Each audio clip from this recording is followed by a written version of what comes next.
Quiero ir a la palabra de Dios. Los anuncios, ofrendas, diezmos los dejamos al final. Quiero ir a la palabra de Dios. Había 3 temas en mi corazón que yo pudiera compartirles hoy. Y estuve luchando toda la semana, ¿cuál? Y los 3 sonaban y sonaban en mi corazón. Quería hablarles de fe, quería hablarles de oración y ahorita les digo cuál es el tercero. Anoche todavía me fui a la cama pensando, ¿qué les voy a hablar, Señor? Y honestamente no escribí nada anoche, esperando que el Espíritu Santo me confirmara. Y entonces el Señor me dio un sueño.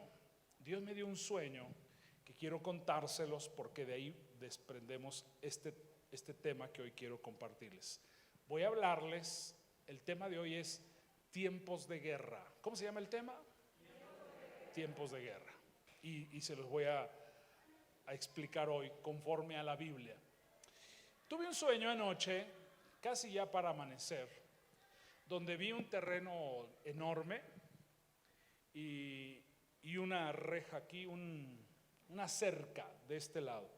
Y yo estaba aquí parado junto a la cerca y de repente vi a lo lejos una manada de búfalos, enormes.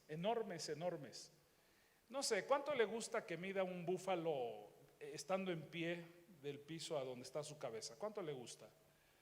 ¿Unos 50, unos 60? ¿Sí? ¿Más o menos? ¿Más? ¿Unos 70, unos 80? ¿Sí? ¿Sí? ¿Han ido al zoológico, verdad? Ok. Imagínense un búfalo así, de este tamaño, con y ancho. Y en el sueño que yo tuve, vi la manada de búfalos dejarse venir hacia acá, pero eran unos búfalos de la altura aproximadamente de 4 a 5 metros de alto. Unas bestias enormes. Y después vi que esos búfalos se dejaron venir contra un rebaño de este lado de ovejas. Y con la frente empezaron a darles de topes. Y las ovejitas estaban siendo maltratadas de este lado.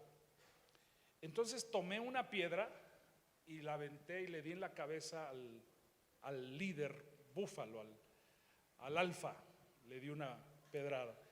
Él volteó, me vio y se dejó venir contra mí. Cuando yo lo tuve, bueno, sus patas eran de mi estatura. Yo mido 1,73. Sus patas eran de mi estatura. Y de aquí para arriba era su cuerpo y todo. Era una cosa, una bestia. Era un ancho de sus patas de este grueso, más o menos, si no es que más. Una cosa impresionante. Entonces tomé todavía una piedra más grande y se la zorrajé en la cabeza al búfalo alfa, al líder. Se la zorrajé. Y de alguna forma él me acorraló, me tiró al piso y yo estaba entre sus patas. Vi sus ojos tan llenos de odio, de rencor, de enojo contra mí. Bueno, vi tan claro sus ojos que hoy, cuando me desperté y todavía estaba en mi tiempo de oración en la mañana, al cerrar mis ojos yo podía ver todavía sus ojos de odio, de enojo. Él estaba listo para desbaratarme y yo le dije: a mí no me vas a tocar. Claro que por dentro me dio miedito. Yo casi me persigné, ¿verdad? Señor, en tus manos encomiendo mi espíritu. Pero le dije: no vas a poder. Y cuando dije no vas a poder, en un instante él se dio la vuelta y se fue enojadísimo. De repente volteé a ver el rebaño y ya no eran ovejas, eran personas.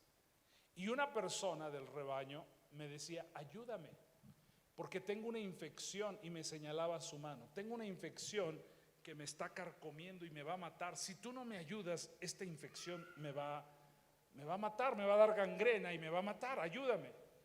Había otra persona madura que quiso ayudar y le dije, espérate, no interfieras porque vas a estropear todo aquí. Esta persona quiso correr a una farmacia que se veía ahí y yo dije, no es esa farmacia no tiene lo que necesitamos. Y yo eché a correr para ir a una farmacia que estaba mucho más lejos, pero que yo sabía que tenían lo que necesitábamos para ayudar a esta persona.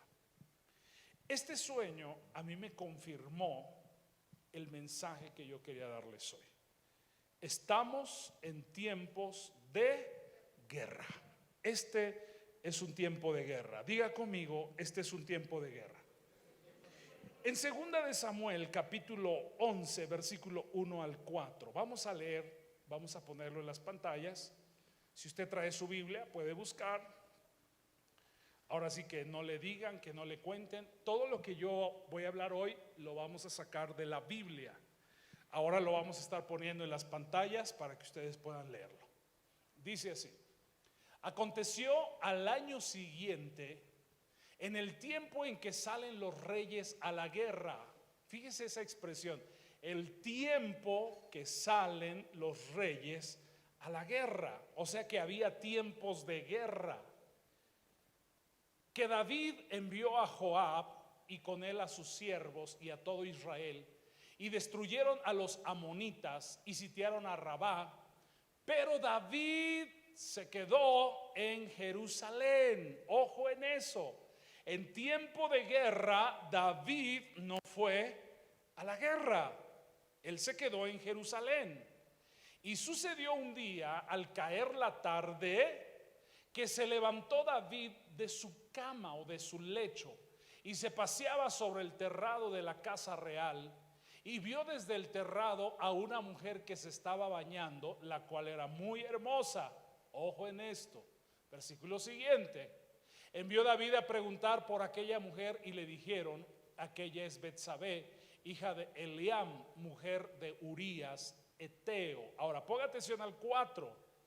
Y envió David mensajeros y la tomó. Ni siquiera le pidió prestado. Él la tomó, la forzó, la violó. Y vino a él y él durmió con ella. Luego ella se purificó de su inmundicia y se volvió a su casa. ¿Qué hizo que David cometiera todas estas locuras? ¿Cuántas locuras cometió en esta historia, en este pasaje? Muchas. Primero, en tiempo de guerra, David no fue a la guerra. Él prefirió quedarse durmiendo y mandó a su ejército. Los manda a la guerra, pero él no va a la guerra. Ahora, aquí entra la pereza, porque dice que se levantó muy tarde. ¿A qué hora se levantó? Dice que ya caía la tarde. No empezaba, sino que ya la tarde se estaba acabando. Ya caía. ¿Qué significa? Que ese día David decidió no levantarse de la cama todo el santo día. Y ya muy tarde se levanta y se asoma ahí en el terrado, se está estirando, está bostezando, quién sabe cómo volteó. No sé si fue guiado por Satanás, yo creo que sí. Voltea y de ese lado ve a una mujer desnuda que se está bañando. También no entiendo a las mujeres, ¿por qué se bañan en el patio desnudas? No entiendo eso. Y se está bañando y él la ve y la codicia en su corazón y manda a traerla. Y como él era el rey, él la tomó. Él no le dijo, oye, no la cortejó, no le coqueteó, no la sedujo. Él la tomó. Literalmente significa que la violó. Luego, después de haberla forzado, la embarazó. ¿Cuántos días habían pasado? No sé, pero la mujer le mandó a decir, estoy embarazada. Y se le ocurre a él, ¿qué hago? ¿Qué hago para deshacerme de este problema? Porque si la gente se da cuenta que embaracé a una mujer casada y no es mi esposa, imagínense, soy el rey, soy el siervo de Dios. Imagínense todo el escándalo. Entonces, lo que David hizo fue, ya sé, tráigame a su esposo. Su esposo era uno de sus soldados, su esposo era uno de sus valientes. Así lo marca al final de segunda de Samuel. Urías Eteo era uno de sus valientes. Tráigamelo. Lo traen y lo emborracha. A ver si borracho se va a su casa y se le ocurre dormir con su esposa, y de esa forma él podía decir: yo no la embaracé, fue su esposo. Fíjese nada más. Pero David no sabía que Urías tenía temor de Dios, y había una ley que decía que mientras los soldados estaban en la guerra, los soldados no podían ir a dormir a su casa, tenían que dormir en el patio del palacio o cerca del palacio, estar dispuestos a las órdenes del rey. Y entonces David, pensando que ya lo emborrachó, ya lo mandó a dormir a su casa y que ya se deshizo del problema, al día siguiente vienen y le dicen a David: ¿qué crees, David? No fue Urías a dormir a su casa. Sigo con el problema, ¿qué hago? Se me ocurre algo. Y David agarró una hojita y escribió un mensaje a su general y le dice a Joab: Joab, aquí te mando a Urías con este mensaje, ponlo en lo más difícil de la guerra, y cuando estén atacándolos en lo más difícil, todos ustedes aléjense y dejen que lo maten. Fíjense todas las locuras que cometió. ¿Por qué? Porque David no supo distinguir, o se perdió en un momento de locura, se perdió en distinguir los tiempos. David ignoró que era un tiempo de guerra. Dice: en el tiempo que salen los reyes a la guerra. Era un tiempo de guerra. No era un tiempo de vacacionar, no era un tiempo de descanso, no era un tiempo de irse a Cancún. ¿A cuánto les gustaría estar en Cancún ahorita? ¿Verdad que sí? Un coco ahí fresco con hielo. ¿Y qué tal una bandeja así grandota de langosta? ¿Qué tal? La última vez que fui a Tijuana me llevaron a comer langosta y el pastor me dijo: ya de a perdis. Y nos pusieron era una tapa de tambo. Eso era un comal gigante, todo lleno de langostas. Yo había probado el langostino, que es muy diferente a la langosta, pero nunca había probado la langosta. Delicioso. Imagínense que usted y yo dijéramos: en vez de ir a la guerra, vamos a descansar, vamos a vacacionar, vamos a distraernos. No es tiempo de distracciones, es tiempo de guerra. Jesús nos habló de la necesidad de entender los tiempos. Un día Jesús se paró en una montaña que estaba frente a Jerusalén, y Jesús lloró y dijo: Jerusalén, Jerusalén, que matas a los profetas y a los que te son enviados. ¿Cuántas veces quise juntarte como la gallina junta sus polluelos y no quisiste? Y dijo esto: si al menos conocieras el tiempo de tu visitación, si por lo menos distinguieras qué tiempo es este, si por lo menos distinguieras. En la vida de una persona hay diferentes tiempos. Hay tiempos de tener paz, hay tiempos de tener gozo, hay tiempos de cosechar bendición, hay tiempos de tener abundancia, pero también hay tiempos de tristeza, hay tiempos de aflicción, hay tiempos donde hay mucho conflicto, de enfermedad. Y uno de los tiempos que a veces nos toca y nosotros lo ignoramos es el tiempo de guerra, porque no nos gusta la guerra. Porque siempre nos estamos encomendando a la misericordia y a la gracia de Dios. Señor, voy a salir de mi casa, en tus manos encomiendo mi vida, mi entrar, mi salir. Confío en tu gracia, confío en tu misericordia. Y pensamos que eso es suficiente.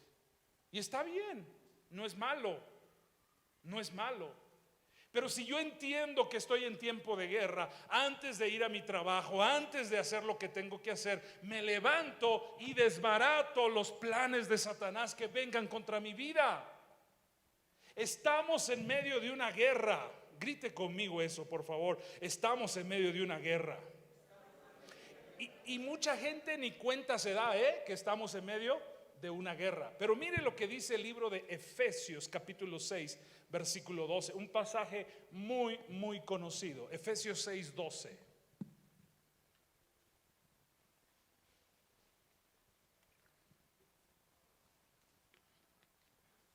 Ahí lo tenemos.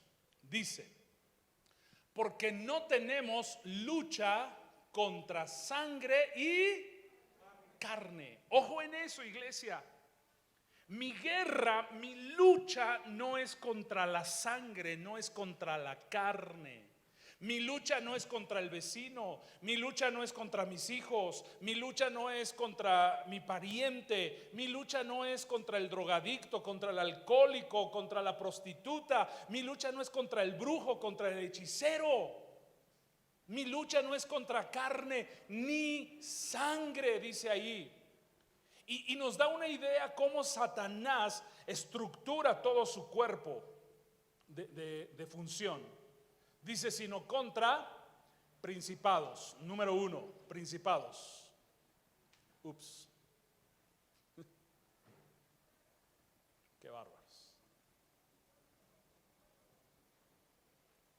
Cubrimos este lugar con la sangre de Jesús. Ayúdale, Efraín, porfa.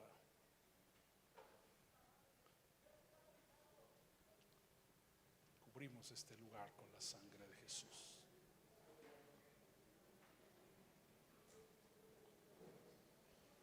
Ok. Gracias, Señor.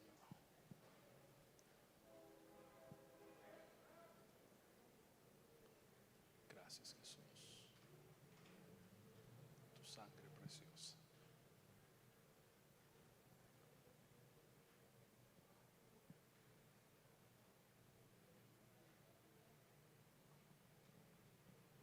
Ok, parece que ya.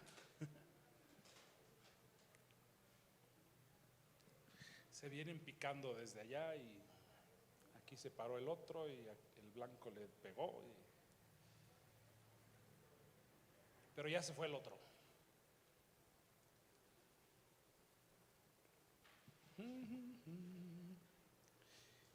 Respiren hondo.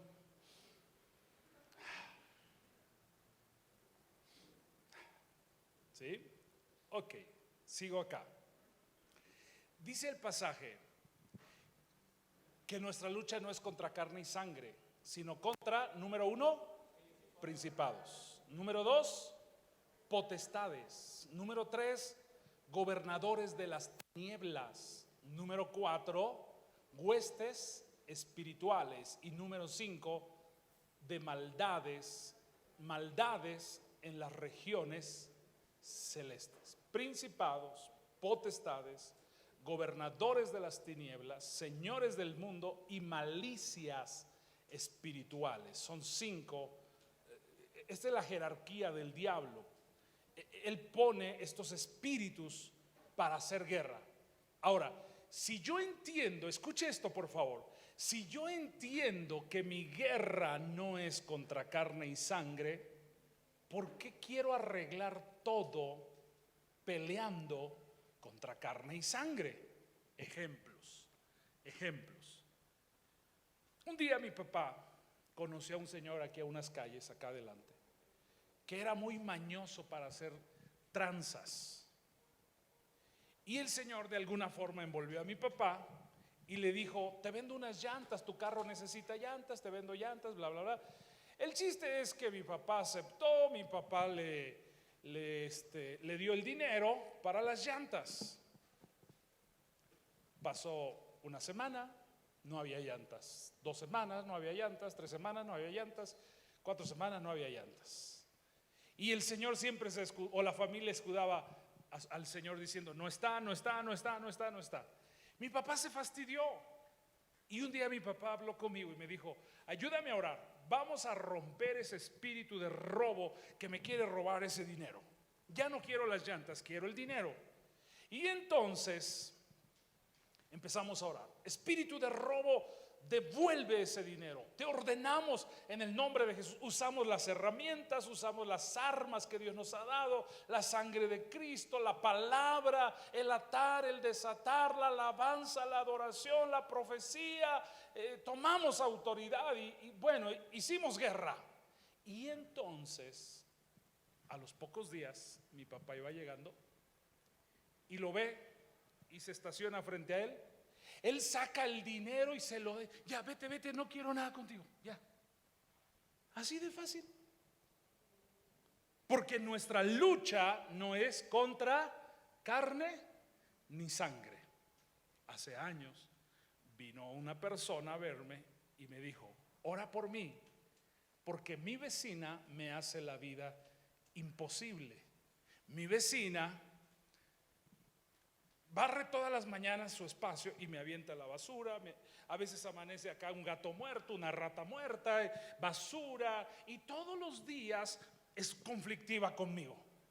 Después se enteró que esa vecina se dedicaba a la brujería, a la hechicería, y le dijo, la bruja le dijo: voy a hacer hechizos y conjuros contra ti para que le dijo así, para que te largues de aquí. Así le dijo.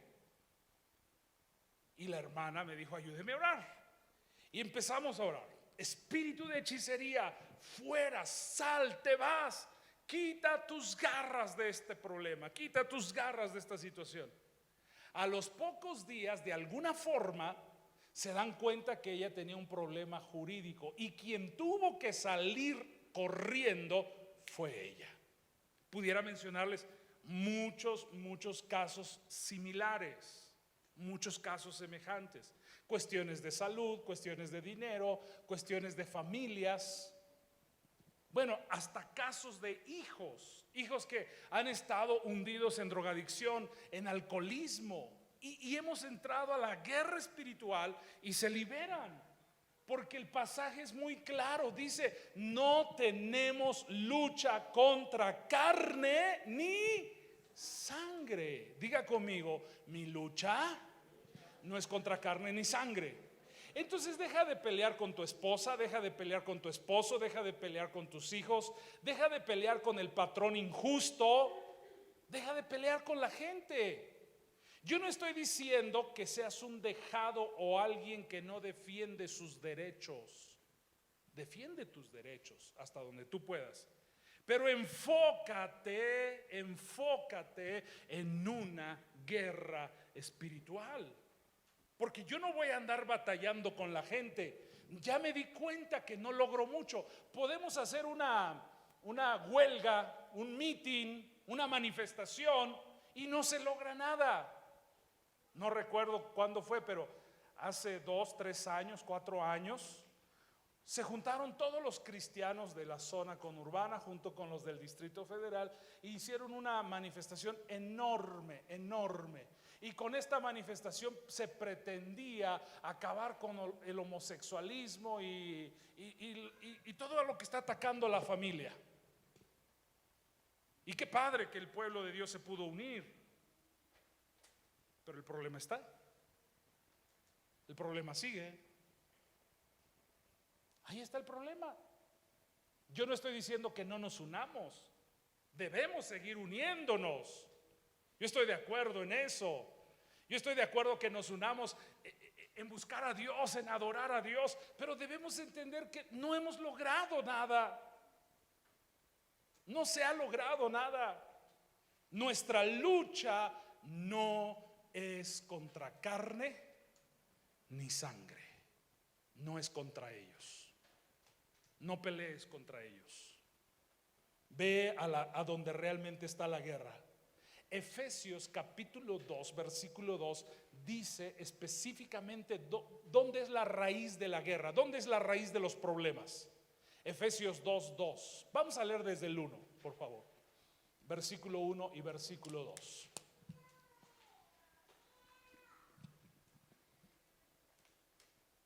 Dice: Él, Cristo, Él os dio vida a vosotros cuando estábamos muertos ¿en qué? En delitos y pecados. Nos dio vida, ok. En los cuales, en esos delitos, en esos pecados, anduvimos en otro tiempo. Dice, siguiendo la corriente de este mundo. Ahora ponga atención porque aquí muestra dónde se origina la raíz de los problemas. Dice, conforme al príncipe de la potestad del aire, el espíritu que ahora opera, que ahora trabaja, que ahora hace una influencia ¿en quiénes? En los hijos de desobediencia.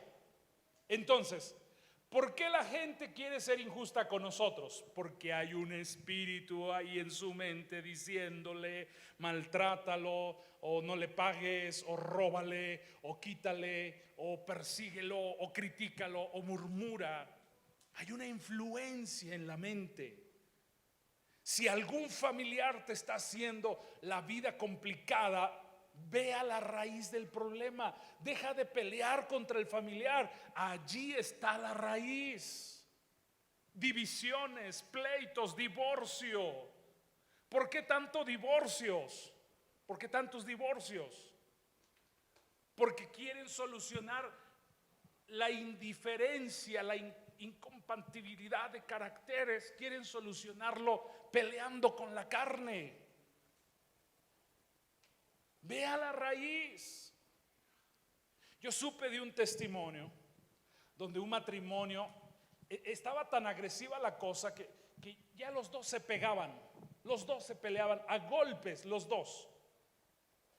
Y un día el pastor los fue a visitar, no fui yo, fue el amigo de un primo que es pastor. Y este pastor fue a visitarlos y empezó la guerra. Y el pastor estaba en medio de los dos, no sabía qué hacer. Y de repente, sin más que decir, sin decir aguas que ahí voy, el pastor se para en medio de los dos y literal dice, volaba el sartén por aquí, volaba la cuchara por acá y yo veía los golpes. Y se paró el pastor firme y gritó así. Estas fueron sus palabras textuales. Él dijo, Satanás, quita tus tenazas, así dijo, tus tenazas de este matrimonio.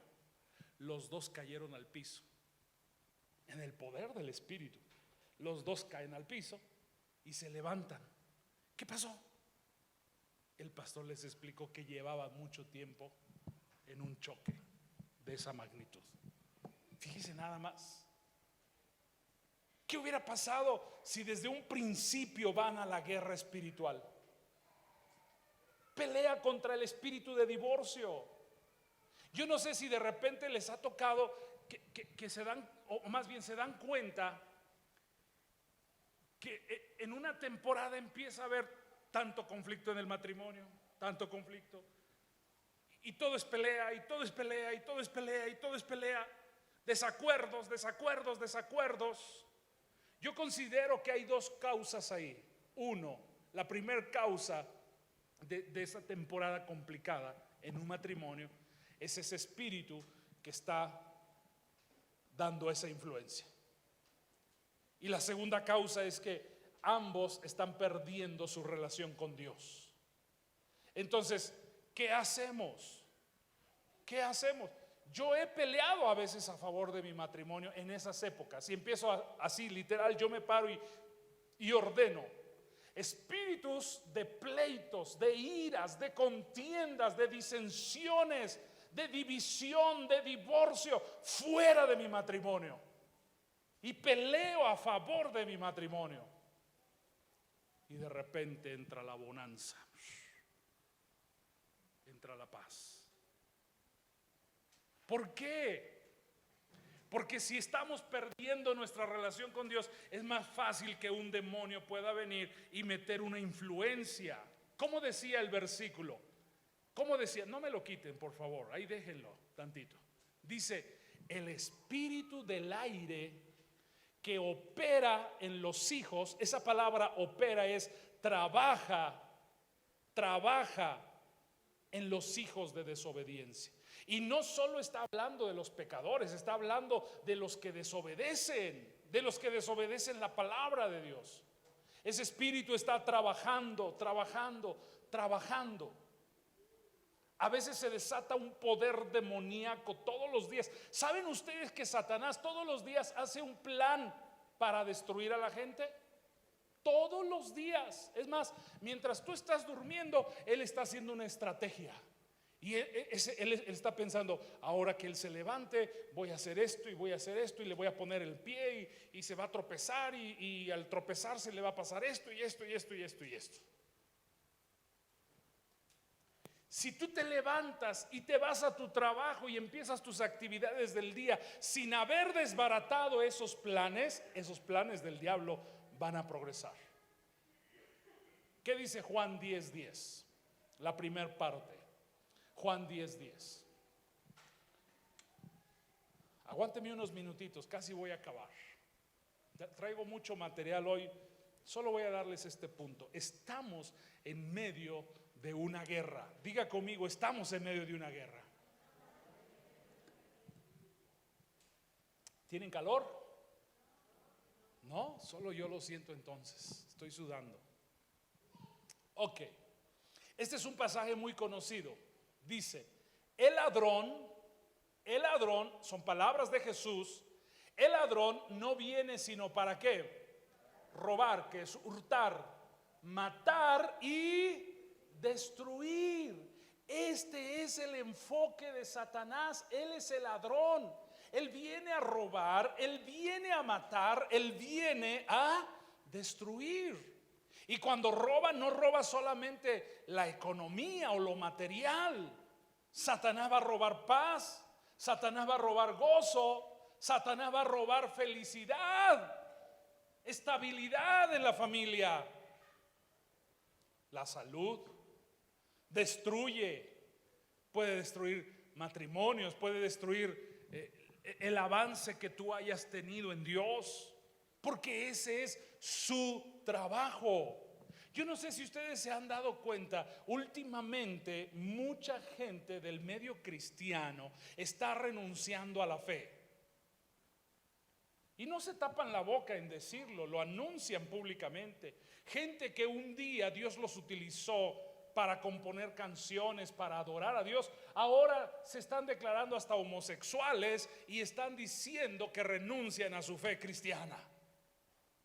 Aquel niño que ganó un premio por haber cantado Angus Day en Brasil, no diga cuál es su nombre, solo les comento. Y hoy se declara abiertamente homosexual y literalmente dice, renuncio a Cristo. Qué impresionante, qué impresionante. Yo pudiera dejar el ministerio, yo pudiera tener muchos problemas matrimoniales, pudiera tener mucha escasez, pudiera estar muy enfermo, pero algo que no quisiera hacer jamás es dejar a Jesús. Porque si tengo todo eso y dejo a Jesús, seguro que no encuentro restauración, no encuentro libertad. Pero si tengo a Jesús, voy a encontrar misericordia. ¿Qué cantábamos hace rato? Con tu gracia, Dios, lavas mi interior. ¿Sí o no? Renunciar a Jesús. ¿Por qué? Porque la gente está haciendo este tipo de cosas. Porque hay una influencia, hay una guerra. El ladrón vino a robar, el ladrón vino a matar, el ladrón vino a destruir. Y déjeme decirle esto, dos cosas más les voy a decir y termino por hoy. Estamos a muy buen tiempo. De las dos cosas, la primera, ¿por qué Satanás está apresurado? Porque él está apresurado, tiene el tiempo encima. Escuche lo que estoy diciendo. Satanás tiene el tiempo encima y por eso está apresurado en hacer esas tres cosas: en robar, en matar y en destruir. ¿Por qué tiene el tiempo encima? Apocalipsis capítulo 12. Apocalipsis capítulo 12, versículo 12. Apocalipsis 12:12. Mire cómo dice: por lo cual alegraos cielos y los que moráis en ellos. Ay de los moradores de la tierra. Yo he visto que en la Biblia la palabra ay siempre significa juicio. Ay de los moradores de la tierra. ¿Por qué? Y del mar. Porque el diablo ha descendido a vosotros con grande enojo, con grande ira. ¿Por qué? Sabiendo que tiene ¿qué? Poco tiempo. ¿Cómo que tiene poco tiempo? ¿Para qué tiene poco tiempo? Está por ser lanzado al lago de fuego. Viene Cristo por la iglesia, 7 años, nos vamos con Él, 7 años la tribulación aquí en la tierra, luego viene el milenio y después de estos 1000 años, Satanás es lanzado al lago de fuego por la eternidad, por la eternidad, por la eternidad. 1000 años es como un día es como 1000 años. Entonces Satanás sabe que le queda poco tiempo. ¿Y qué quiere hacer él? Trabajar. Está desesperado, está como loco trabajando. Tengo que matar, tengo que robar, tengo que destruir, matar, robar, destruir, matar, robar, destruir. Imagínense su cara así de locura, de desesperación. Lo más que podamos llevar gente al infierno, lo más. Y él está desesperado, sabiendo que le queda ¿qué? Poco tiempo. Él tiene poco tiempo. ¿Qué tengo que hacer? Esta es la segunda cosa y con esto termino. ¿Qué tengo que hacer? Nehemías capítulo 4 versículo 14. Nehemías 4, 14. Con esto acabamos. ¿Están aquí?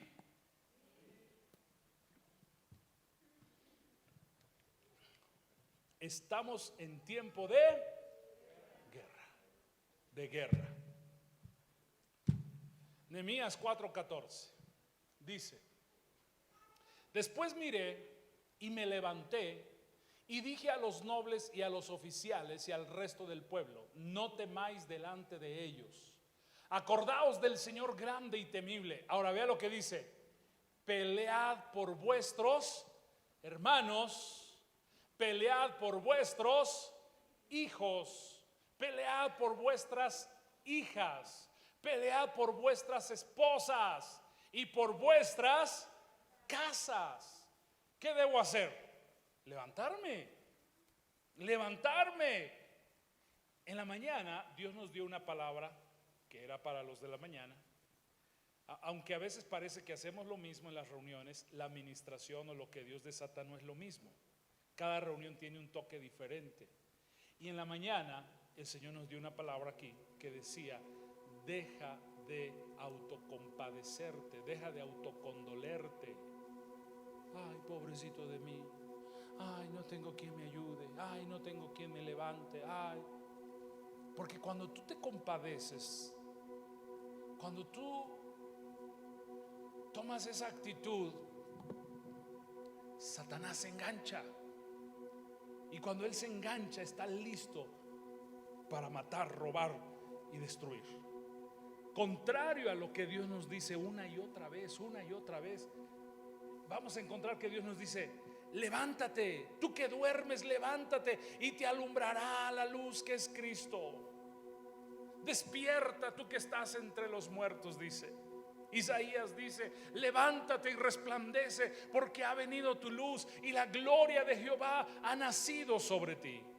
A Josué se le dijo, por lo menos yo encontré 7 veces que a Josué se le dice: esfuérzate y sé valiente, levántate, esfuérzate, sé valiente, esfuérzate y sé valiente, esfuérzate y sé valiente. Como que la indicación de Dios para esta gente era: no te autocompadezcas. El viernes me dijo una persona: estoy enferma, ore por mí. Y yo le dije, sí, voy a orar por ti. Hice una oración.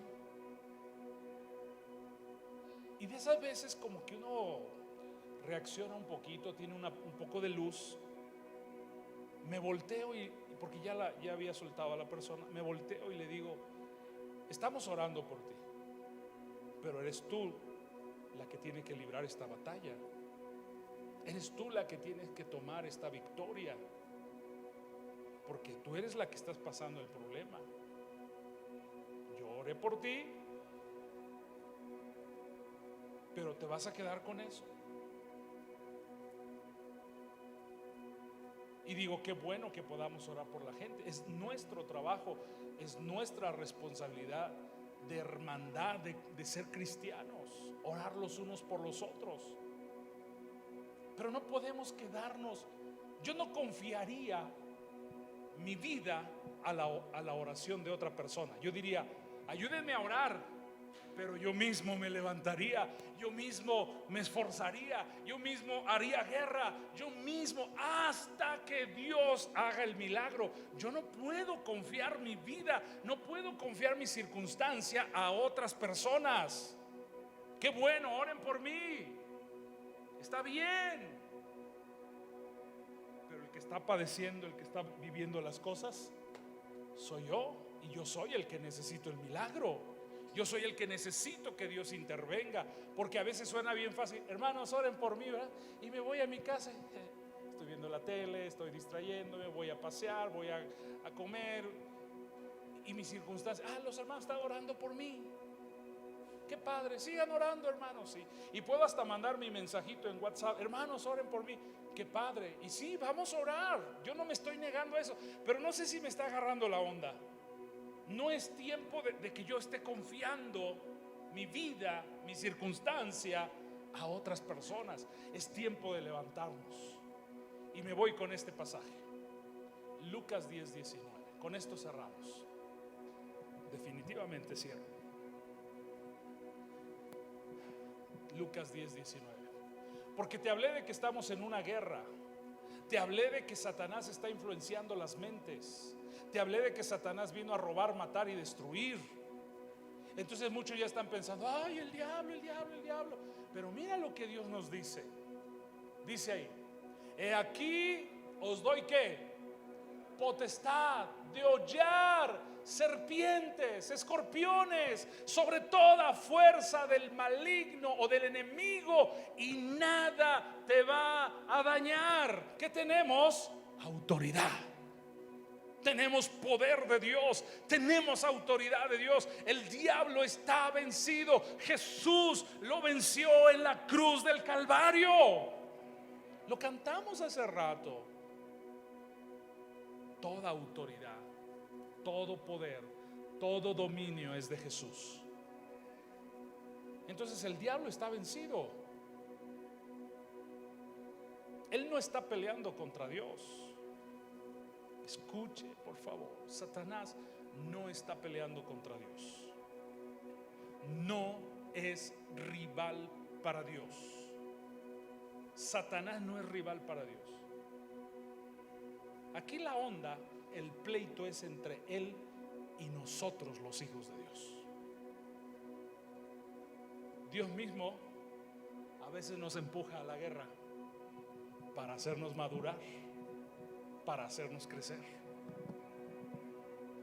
Y como dije a la mañana, creo que hoy soy como una brújula para ustedes, iglesia, que te está diciendo el tiempo que viene de aquí en adelante es un tiempo de guerra. Porque lo que yo entendí en mi espíritu con respecto a esta bestia que maltrataba este rebaño y quería desbaratarme a mí, es que Satanás va a intentar ataques contra la iglesia. Tenemos que orar, tenemos que ayunar, tenemos que tomar las armas que Dios nos ha dado. Y te aseguro una cosa, Dios ya nos da garantía de la victoria. No es de que a ver si ganas. No. Tenemos garantía. Dice, antes bien, en todas estas cosas somos más que vencedores por medio de aquel que nos amó. entonces simplemente me fajo el pantalón espiritual, tomo mis armas de guerra y vengo contra el diablo, a hacerle la guerra. ¿Estamos? Este es un tiempo de guerra. Los próximos domingos voy a enseñarles cómo se hace la guerra, cómo peleamos contra Satanás. No le tengas miedo a Satanás. Satanás es como un piojo muerto. ¿Cuántos han aplastado una cucaracha? ¿Cómo la aplasta? A ver, deme su técnica. ¿Cómo aplasta una cucaracha? ¿Nada más un pisotón? ¿Sí? Sí, yo creo que todos hacemos algo así. Vemos una cucaracha, la aplastamos y remolemos. ¿Cuántos han hecho algo así? No creo que hagas hecho eso, que la aplastes y gol. No creo que hayas hecho eso. Yo creo que la aplastas.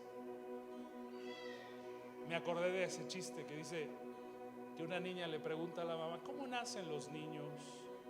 Y la mamá dice: ay, hija, un día yo corté una rosa del jardín y la puse debajo de la almohada, y al otro día naciste, ahí estabas tú. Y la niña va al jardín, corta la rosa, la mete abajo de la almohada. Al otro día se levanta y ve una cucaracha y le dice: no te mato nada más porque eres mi hija. Póngase sus pies, póngase sus pies.